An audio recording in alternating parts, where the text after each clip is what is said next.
Alright, I guess we're on 2 different stations right now. Oh, this is cool, this is cool. Alright, That'd be pretty cool. Alright, cool. What is your name besides Steve? What do you go by? Do you have a radio name? Well, I go by Captn Steve-O on Revolution Radio. Captn Steve-O, okay. Captn2.com. Alright, cool. The captain part of it came about, I was a ship captain for 30 years. Right. Governed by the Coast Guard and everything, did that for my actual master's license was 20 years.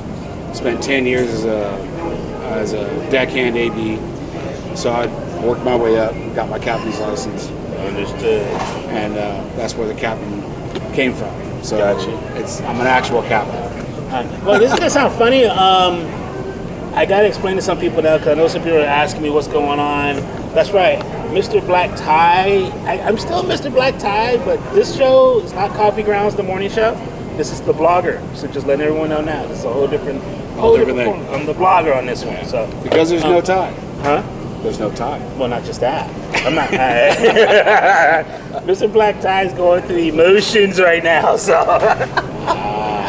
And I'm trying to keep my different personas on different things because I'm starting to realize on doing online radio, and I'm sure you know because you've been doing it for quite some time now. Yeah.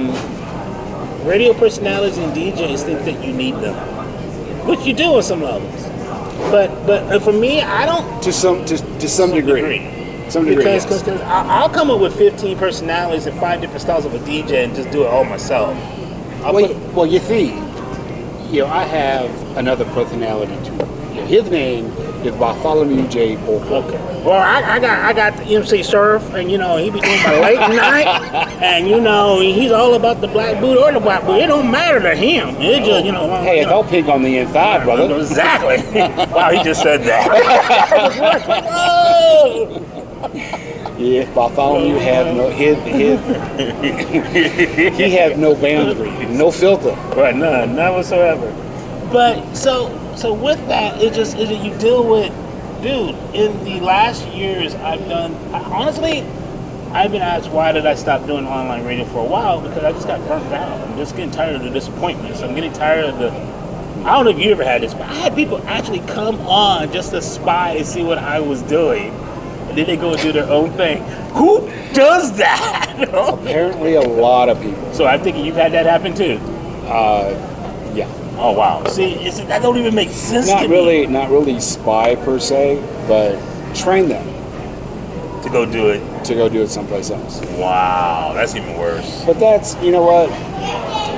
I've been doing online radio for a little over 10 years now.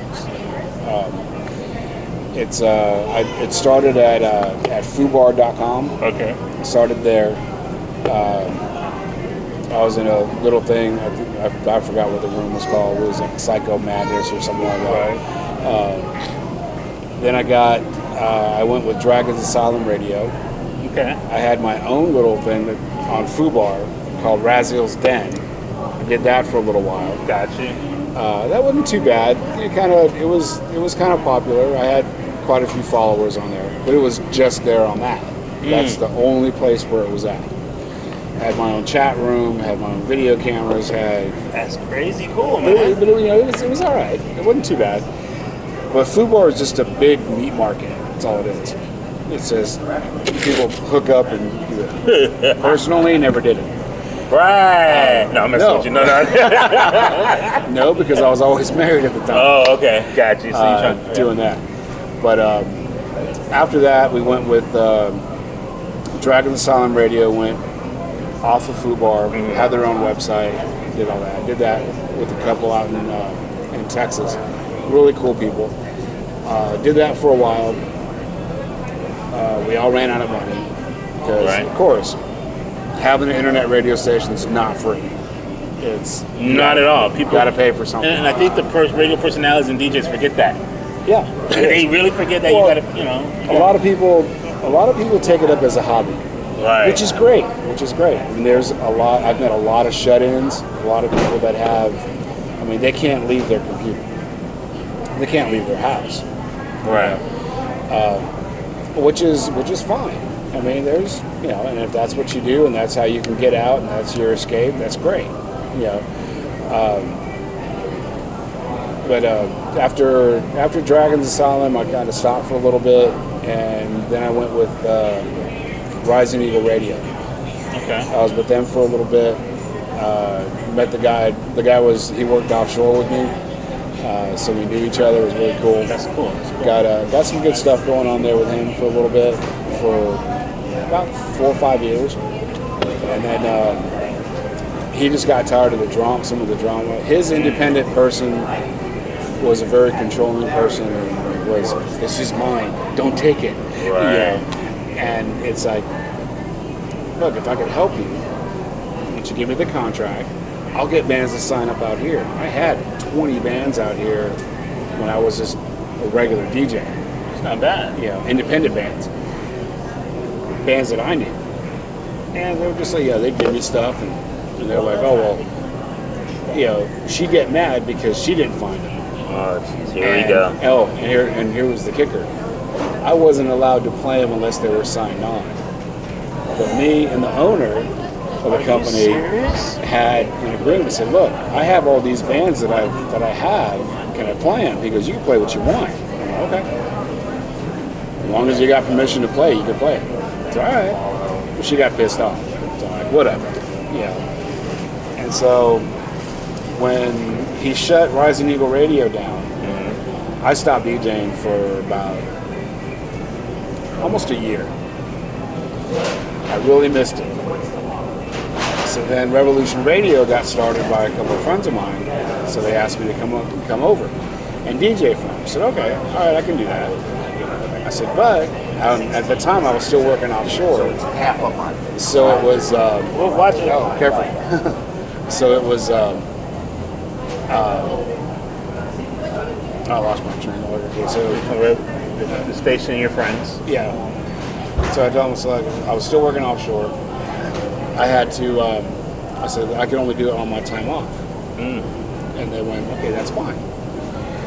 Then I got a phone that had a hotspot on it. I can get internet when we're at the dock. I said, look, when we're at the dock, if I can have a couple hours on, during the night or whatever, I'll DJ while I'm in port. I'm like, oh, that'd be a great idea. Okay, great.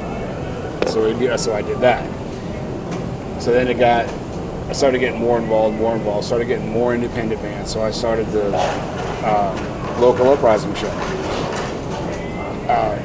One of the other owners wanted to be a part of it.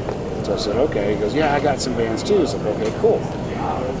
We did our first show together. And once we got it all worked out, did the local uprising show. And I said, okay, you talk about your bands, oh boy, I'll talk about the bands that I have. Right. So here's the first set.